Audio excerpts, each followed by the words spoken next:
Going beyond the moon, the planetary program in 1965 saw successful completion of the Mariner Mars mission. Mariner 4 had to be launched under pressures set by the inexorable timetable of celestial mechanics, which provide only a short window every 2 years during which a Mars mission could be launched. The first attempt was unsuccessful due to a faulty shroud. But 30 days later, in November 1964, Mariner 4 was successfully launched with a redesigned new shroud, on time for its historic 228-day journey to Mars.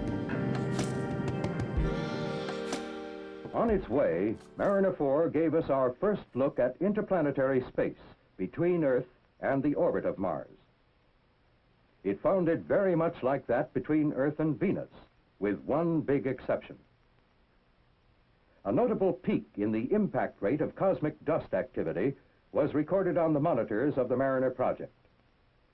This and other interplanetary experiments returned almost 20 million such scientific measurements during the course of the flight.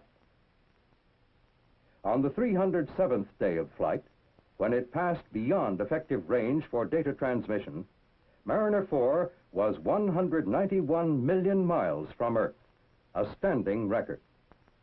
It will have a useful life that may extend beyond 1967. As it passed close to Mars, Mariner 4 measured no evidence of radiation belts, such as we have near Earth, and no significant magnetic field. This and the lack of such features as mountain chains suggests that Mars, unlike Earth, may have a solid core. In July 1965, as the crucial flyby approached, tracking stations of the Deep Space Net around the world and the scientists at Mariner Control coordinated the final commands that turned on the cameras. At a range of 10,500 miles, Mariner 4 began to take its pictures.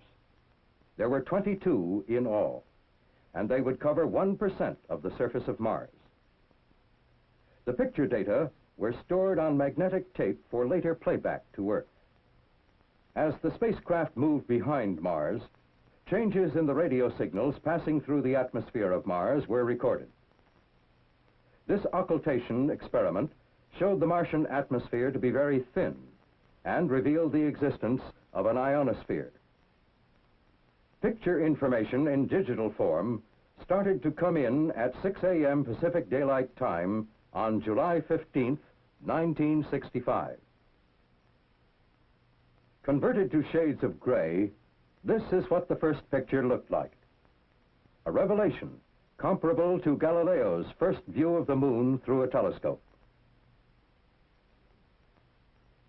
There were 22 pictures taken, the last at a range of 7,500 miles. There was scant evidence of erosion, suggesting that the Martian surface may be as it was 1 billion years ago, with very little water present since that time. Perhaps the best is this one, showing the craters, probably caused by meteors, distributed on Mars in a pattern remarkably similar to that of the moon.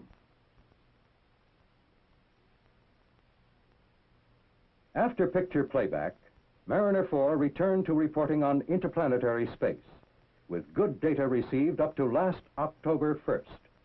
Improved ground facilities may make it possible to resume tracking in 1966, and we hope for more good data when Mariner 4 again moves nearer Earth in 1967. The Mariner mission answered many questions, but the big one, is there life on Mars, must wait for Voyager's surface explorations. Mariner data will be used in designing Voyager and in devising the experiments it will carry. Voyager is designed to explore Mars by automated spacecraft and landing capsules which may be later adaptable to other planetary exploration. In 1965, the first part of design definition for the Voyager spacecraft system was completed by each of 3 contractors. The Voyager spacecraft system will orbit Mars to make measurements similar to those made by our Earth satellites. The spacecraft is also intended to carry instrumented capsules, which can land on the Martian surface to make direct biological geological, and meteorological measurements. Voyager will require planetary quarantine of the landing capsule. In 1965, tests began with a new tool to guard against contamination. In bioclean rooms like this experimental facility, instruments destined for planetary landings may be assembled with minimum risk of bacteriological contamination. This is assured by a laminar flow of clean air from ceiling to floor and by continuous monitoring. Meanwhile, significant planetary exploration continues with a new series of pioneers under management of Ames Research Center. On December 15th, Pioneer 6 was successfully launched from Cape Kennedy by an improved Delta launch vehicle. This first of the series carries experiments in cosmic rays, magnetic field, solar plasma, and radio propagation. It will send back measurements from up to 100 million miles away in the regions between the Earth and Venus. In 1965, man in space made significant contributions to scientific knowledge. During the Gemini flights that year, astronauts performed a wide array of scientific, applications, and technology experiments.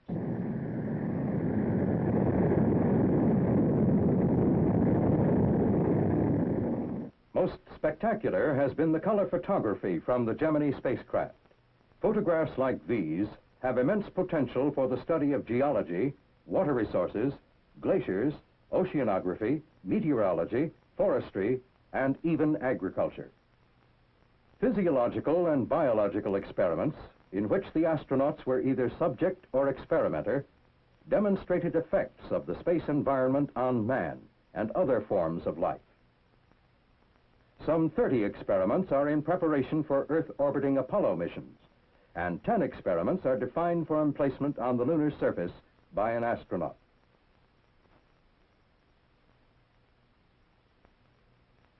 These future manned space experiments will require specialized scientific training. In 1965, 5 scientist astronauts were selected and started their training.